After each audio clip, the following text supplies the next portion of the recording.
Secular பரவாளர்களுக்கு வணக்கம். நான் உங்கள் பர்த் பேசிட்டு இருக்கிறேன். இந்த தாவேகாவுக்கு ஆதரவு தெரிவிக்கக்கூடிய நபர்கள்லாம் இருக்கானுங்கல்ல, இவங்க பூரா பேரும் எந்த அளவுக்கு மழுமட்டிங்க, எந்த அளவுக்கு தற்குறியா இருக்கிறானுங்க, சிந்திக்கிற திறன் இல்லாத நபர்களா இருக்காங்க அப்படிங்கிறதுக்கு ஒரு சிறந்த உதாரணம் இந்த அம்மா. இந்த அம்மா யாருன்னு தெரியும்ல? சனம் ஷெட்டின்னு நெனைக்கிறேன் அந்த அம்மா பேரு. அவங்க ஒரு நடிகை அப்படின்னு சொல்லிட்டு திரியிறாங்க. இவங்க வந்து நேத்து சிஜேபி நடத்தக்கூடிய அந்த மாணவர்கள்லாம் ஒன்று சேர்ந்து, இளைஞர்கள்லாம் ஒன்று சேர்ந்து நடத்தக்கூடிய போராட்டத்துல அந்த அம்மா வந்து கலந்துக்கிறாங்க. நானும் அங்க தான் இருக்கிறேன். இப்ப என்ன பிரச்சனைன்னா, அந்த அம்மா வராங்க, வெற்றிமாறன் சார் வராரு, இன்னும் நெறைய நபர்கள்லாம் உள்ள வந்தாங்க. அங்க வந்து அமைதியான முறையில உட்கார்ந்துட்டு இருக்கிறாங்க. அங்க யாரு போனாலும் மைக் குடுப்பாங்க பேசுறதுக்கு. யாரு போனாலும், நான் போனாலும் மைக் குடுப்பாங்க பேசுறதுக்கு. நீங்க காலையிலலாம் வந்தீங்கன்னு வச்சுக்கோங்களேன், ஒரு 9 மணி, 10 மணி போலலாம் அங்க புரொடெஸ்ட் ஆரம்பிச்சுரும்.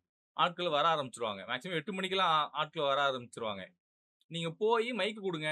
என்னோட கருத்து தெரிவிக்கிறேன் அப்படின்னு நீங்க சொன்னீங்கன்னா, மைக் குடுப்பாங்க. நீங்க உங்க கருத்த தெரிவிக்கலாம்.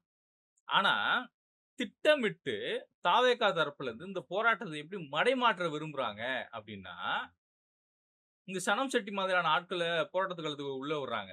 இந்த அம்மா உள்ள வருது. நின்னு மைக் வாங்கி பேசுறாங்க. மைக் வாங்கும்போதே எல்லாரும் வரவேற்பாங்க. ஓகேவா? உடனே இந்த அம்மா சொல்றாங்க, "இப்ப நீங்க எல்லாரும் சேஸ் பண்றீங்க. நான் வந்து பேசி முடிச்சதுக்கப்புறம் நீங்கலாம் எப்படி பேசுவீங்க நான் பார்க்குறேன்." அப்படின்னு அந்த அம்மா ஒரு வார்த்தை சொல்லிட்டு, அந்த அம்மா ஆரம்பிக்கிறாங்க. இந்த போராட்டத்துல வந்து சில அஜெண்டா இருக்கு. சில நபர்கள் வந்து அப்படி பண்றாங்க, இப்படி பண்றாங்க.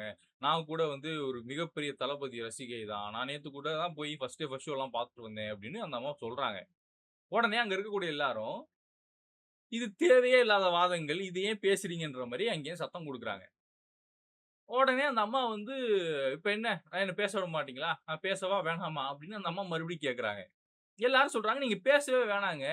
யாருக்கோ ஒரு ஆதரவு நிலைப்பாடு எடுத்துட்டு நீங்க வந்து இங்க நின்னு பேச வேணாம். நீங்க பேசாதீங்க. கிளம்புங்க." அப்படின்னு மாணவர்கள், அங்க இருக்கக்கூடிய இளைஞர்கள் எல்லாரும் அமைதியான முறையில தான் சொன்னாங்க. ஆனா எல்லாரும் சொல்லும்போது சத்தம் அதிகமா வரும். ரைட்டா? உடனே இந்த அம்மாகிட்ட அங்க புரொடெஸ்ட் ஆர்கனைஸ் பண்ணக்கூடிய நபர்கள்லாம் மைக் வாங்குறாங்க. "மேம் போதும். நீங்க இதுக்கப்புறம் பேச வேணாம். ஏன்னா போராட்டத்தோட நோக்கம்ங்கிறது வேற. இப்ப நீங்க பேசம்போது, இந்த போராட்டத்தினுடைய நோக்கம் வேற மாரி ப்ரொஜெக்ட் ஆகும். இது வேணாம், தவிர்த்துக்கலாம் அப்படின்னு சொல்லி அவங்க சொல்றாங்க. அவங்க வந்து இல்ல, இல்ல இது என்னோட ஃப்ரீடம் ஆஃப் ஸ்பீச். நான் பேசி தான் ஆவேன். என் கருத்த சொல்லி தான் ஆவேன். இது ஜனநாயக நாடு அப்படின்னு அந்த அம்மா பேசுது.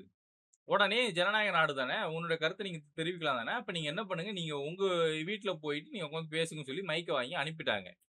அந்த அம்மா வெளில வந்து அவங்க வைக்கக்கூடிய குற்றச்சாட்டு என்னன்னா, என்ன பேச விடல. என் மைக்க புடுங்கிட்டாங்க. இது திமுக பண்ணுது. இங்க ஒரு அஜெண்டா இருக்கு. இது ஒரு மாரி இருக்கு. இது சரியில்ல. அது நொட்ட, இது நொட்ட அப்படின்னு அந்த அம்மா அவதூறு பரப்புது. இப்ப அந்த அம்மா வந்து நேத்து பேசிட்டு போனதுக்கப்புறம் சோசியல் மீடியால மாணவர்களுடைய, இளைஞர்களுடைய இந்த போராட்டம், தன்னெழுச்சியான இந்த போராட்டம் எப்படி மடைமாற்றப்பட்டிருக்குன்னா, இது வந்து திமுக வெர்சஸ் டிவிகே அப்படின்னு கட்டமைக்கப்பட்டிருக்கு. விர்ச்சுவல் வாரியர்ஸ்ன்னு சொல்லக்கூடிய இந்த வல்கர் வாரியர்ஸ் எல்லாம் இப்ப கிளம்பிட்டானுங்க. இது வந்து அங்க நடக்குது, இங்க நடக்குது. ஆல்ரெடி இங்க இருக்கக்கூடிய சங்கி பயல்கள்லாம் என்ன சொல்ல ஆரம்பிச்சாய்ங்க? இது வந்து தீவிரவாத இயக்கம்.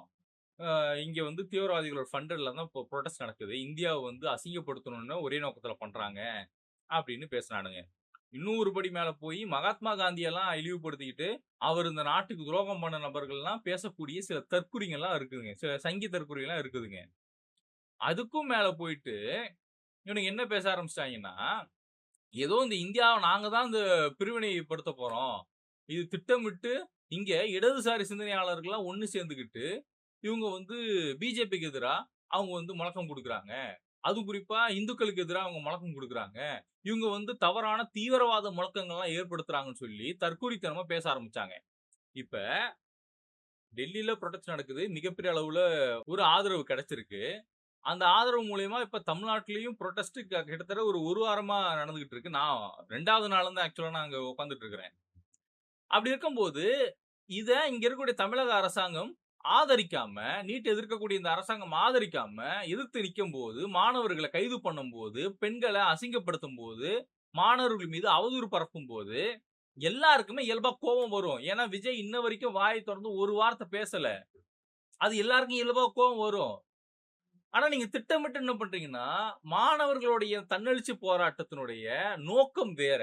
நீங்க உங்களுடைய ஐடியாலஜிய உள்ள கொண்டு வந்து திணிச்சுக்கிட்டு, உங்களுடைய கருத்துக்கள உள்ள கொண்டு வந்து திணிச்சுக்கிட்டு, நீங்க இத மடைமாற்றம் பண்றீங்க. மட்டுப்படுத்த பார்க்குறீங்க. எங்களலாம் அசிங்கப்படுத்துறீங்க. எங்களுக்கு தாவேக்காவ எதிர்க்கிறது நோக்கம் இல்ல. நாங்க உங்க கூட வைக்கக்கூடிய சண்டைய நாங்க அப்புறம் வச்சுக்கிறோம். அது வேற. ஆனா இன்னைக்கு உங்களுக்காகவும் தான் நாங்க போராட்டம் பண்ணிட்டு இருக்கிறோம். நான் நீட்ட எதிர்க்கிறேனா இல்லையான்னு நீங்க கேட்டீங்கன்னா, ஆமா நான் நீட்ட எதிர்க்கிறேன். இப்ப சில நபர்கள்லாம் சொல்றீங்க, இங்க நீட்டுக்கு வந்து ம இளைஞர்கள் மத்தியில, அதுவும் குறிப்பா படிக்கக்கூடிய மாணவர்கள் மத்தியில நல்ல வரவேற்பு இருக்கு. நீட் வந்ததுக்கு அப்புறம் தான் கவர்ன்மென்ட் ஸ்கூல்ல இருக்கக்கூடிய மாணவ, மாணவிகள்லாம் படிச்சு மேல வராங்கன்னு சொல்றீங்க. ஆக்சுவலா அப்படி கிடையாது. நீட் வந்ததுனால கவர்ன்மென்ட் ஸ்கூல்ல படிக்கக்கூடிய நம்மளுடைய மாணவ, மாணவிகள், நம்மளுடைய சொந்தங்கள், நம்மளுடைய அக்கா, தங்கச்சி, அண்ணன், தம்பிமாரான ஆட்கள்லாம் கஷ்டப்பட்டாங்க. அதுக்கு தனியா ரிசர்வேஷன் கொண்டு வந்ததுக்கு அப்புறம் தான், அவங்களுக்கு ஒரு ஒரு உந்து சக்தி கிடைக்குது. அவங்களுக்கு ஒரு தைரியம் கிடைக்குது. அவங்களால ஈஸியா உள்ள நுழைய முடியுது. நீட்ட வந்து கிளியர் பண்ண முடியுது. அப்ப இங்க பிரச்சனை என்னன்னா, ரிசர்வேஷன் இருக்கிற வரைக்கும் தான் நமக்கு பாதுகாப்பு. நாளைக்கு இதே மத்திய அரசாங்கம், ஒன்றிய அரசாங்கம், பாஜக பாசிச அரசாங்கம், தமிழ்நாட்டுக்கு மட்டும் எங்களால இடஒதுக்கீடு குடுக்க முடியாது. நாங்க மத்த மாநிலத்துக்குலாம் குடுக்குறது இல்ல. சோ நாங்க ரிசர்வேஷன் கேன்சல் பண்றோம்னு சொல்லிட்டாங்கன்னா, மறுபடியும் நம்ம பசங்க மேல ஏறி போகக்கூடிய நம்ம பசங்க கீழ பொத்துன்னு விழுவாங்க. அப்ப மறுபடியும் எங்களால உட்கார்ந்து போராட்டம் பண்ணிட்டு இருக்க முடியாது. சோ இது ஒரு தொடர்கதையா கன்னித்தீவு மாரி உட்கார்ந்து எங்களால காலாகாலத்துக்கும் தனித்தனியா போராட்டம் பண்ணிட்டு இருக்க முடியாது. இன்னைக்கு இந்தியா முழுவதும் நடக்கக்கூடிய போராட்டத்துக்கு விதை போட்டது நம்ம 10 வருஷத்துக்கு முன்னாடி. இன்னைக்கு இத மட்டுப்படுத்தணும்னு சொல்லி இன்னைக்கு தமிழக அரசாங்கம், தாவேகா அரசாங்கம் நீங்க செயல்படும்போது தான் எங்களுக்கு உங்க மேல சந்தேகம் வருது. மத்தபடி நாங்க யாரும் விஜய் எல்லாம் கண்மூடித்தனமா எதிர்க்கல. இந்த விஷயத்துல நீட் எதிர்ப்பு விஷயத்துல விஜய் அவர்களோட நிலைப்பாடு என்ன? தமிழ்நாட்டுல மாணவர்கள் போராட்டம் பண்றாங்கன்னா, அதுக்கு நீங்க ஆதரவா தானே நிக்கணும். ஏன் எங்கள எதிர்த்து நிக்கிறீங்க? எங்க பசங்கள ஏன் கைது பண்றீங்க? 3, 4 பிரிவில ஏன் வழக்கு போடுறீங்க? சட்டக் கல்லூரியில மாணவர்கள் போராட்டம் பண்ணா, காலேஜ் கேம்பஸ்குள்ள போயிட்டு காவல்துறை கைது பண்றாங்க. யார் உங்களுக்கு ரைட்ஸ் குடுத்தது? கோபம் வரத்தான் செய்யும். அந்த சனம் செட்டியா, அந்த மாரி நடிகைகளுக்கெல்லாம் அறிவுங்கிறது இருக்கா? இல்லையான்னு எனக்கு தெரியல. கல்யாண வீட்ல போய் உட்கார்ந்துட்டு ஒப்பாரி வச்சுட்டு இருப்பீங்களா? இல்ல எலவு வீட்ல போய் உட்கார்ந்துட்டு மாங்கல்யம் தந்து நானே நாம் அப்படின்னு உட்கார்ந்து மந்திரம் ஓதிட்டு இருப்பீங்களா? இல்லல்ல. எங்க என்ன பண்ணணும் அப்படின்னு நமக்கு ஒரு பேசிக் நாலேட்ஜ் வேணாம்? எங்க போய் எத பேசணும்னு அறிவு வேணாம்? குறைந்தபட்ச அறிவு வேணாம்? நீங்க உங்களுடைய தனிப்பட்ட கருத்த நீங்க பேசணும் அப்படின்னா, உங்களுடைய சமூக வலைதளத்தில பேசுங்க. இப்ப நான் பேசலையா? என்னுடைய சோசியல் மீடியா பேஜ்ல என்னுடைய கருத்த நான் பதிவு பண்றேன். நீங்க உங்க கருத்த கொண்டு வந்து நீங்க அந்த அந்த புரொடெஸ்ட்ல நீங்க பேசும்போது, அதோட நோக்கம் வேற மாரி போகும். அதனுடைய ப்ரொஜெக்ஷன் வேற மாரி போகும். ஆல்ரெடி எங்கள தீவிரவாதின்னு முத்திர குத்துறானுங்க. நாங்க தேச துரோகின்னு முத்திர குத்துறானுங்க.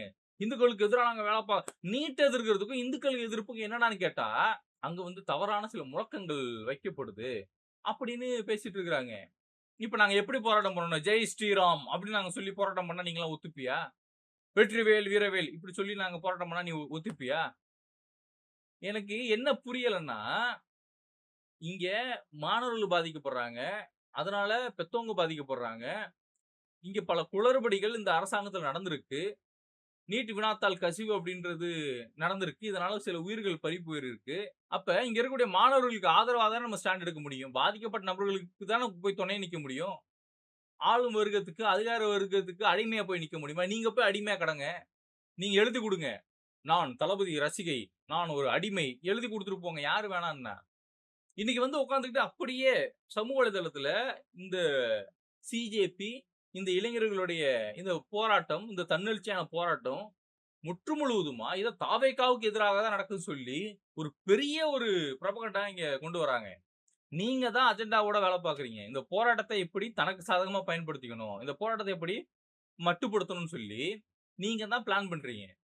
இந்த தமிழ் பொக்கிஷம் விக்கி மாதிரியான ஆட்களும் சரி, போன ஆட்சியில நடந்த எல்லா தப்புக்கும் கேள்வி கேட்டீங்கல்ல. நீங்கலாம் நியாயஸ்தன் தானே, மானஸ்தன் தானே, சோத்துல உப்பு போட்டு தானே திங்கிறீங்க. அப்ப இந்த ஆட்சி நடக்கக்கூடிய பிரச்சனைக்கு நீங்க கேள்வி கேட்கணுமே.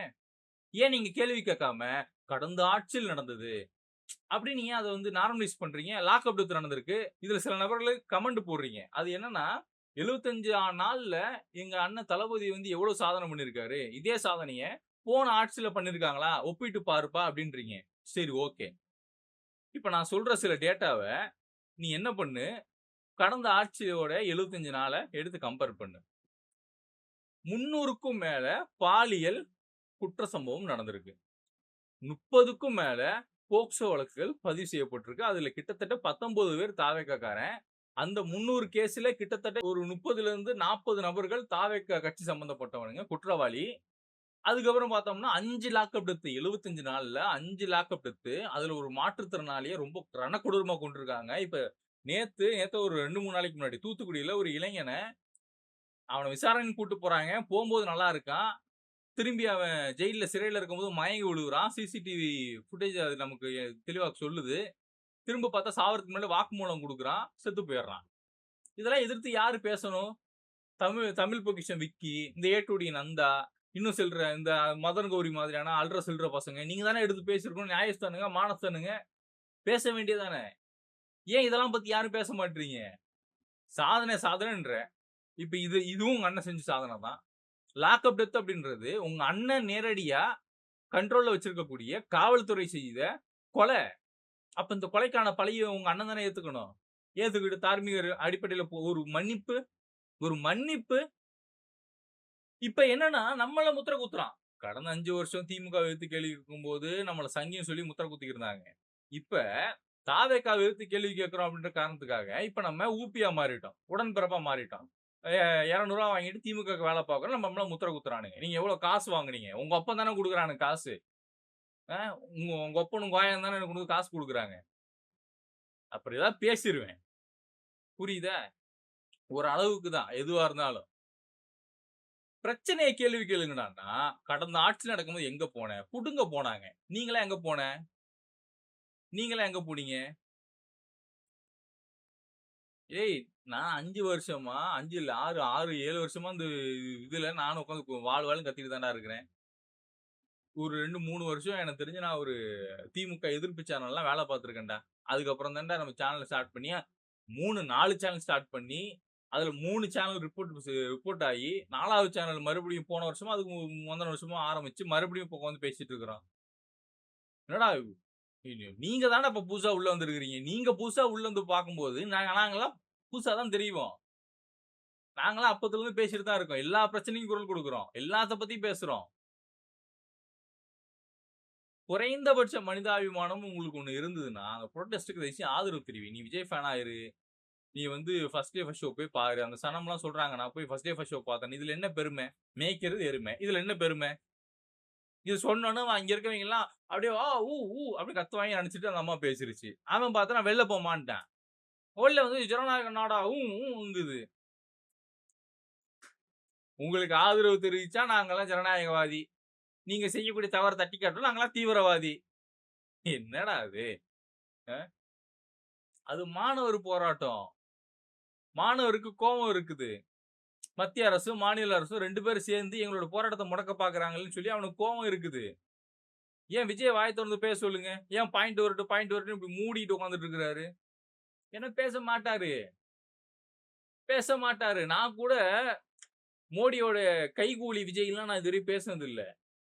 ஆனா இப்ப ரீசென்ட் நடக்கக்கூடிய சம்பவம்லாம் பார்க்கும்போது, மோடிக்கு இவர் தான் எல்லாமே. எல்லா டேஷுமே விஜய் தான்ற மாரி இருக்கு எனக்கு.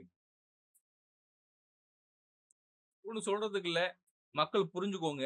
இந்த போராட்டத்த மடைமாற்றம் பண்ணணும். மட்டுப்படுத்தணும்னு சொல்லி பாஜக அரசாங்கத்தை விட தாவேக அரசாங்கம் கங்கணம் கட்டிட்டு இருக்கிறாங்க. கங்கணம் கட்டிட்டு இருக்கிறாங்க. அதனால நம்மளுடைய ஆதரவு இந்த சிஜேபி, இந்த இளைஞர் கூட்டத்துக்கு, இங்க இருக்கக்கூடிய மாணவ அமைப்புக்கு நம்ம வந்து ஆதரவு தெரிவிச்சு தான் ஆகணும். அது நம்மளுடைய தார்மீக கடமை. எல்லாரும் வாங்க புரொடெஸ்ட்க்கு வாங்க. நான் இந்த மறுபடியும் ஃப்ரெஷ் அப் ஆயிட்டு நம்ம மறுபடியும் அங்க தான் போலான்னு இருக்கேன். அதனால எல்லாரும் கிளம்பி வாங்க. என்னோட இணைந்திருக்கும் அனைத்து உறவுகளுக்கும் நன்றி.